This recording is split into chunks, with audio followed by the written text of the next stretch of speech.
फर्केर एकपटक हेरन टुटेको यो मुटुलाई, तिमी बिना अधुरो लाग्छ यो मेरो जिन्दगीलाई।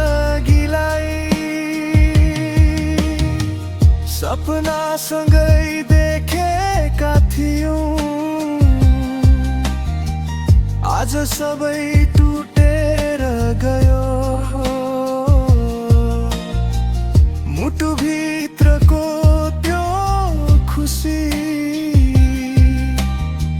आँसु बनी बगेर गयो।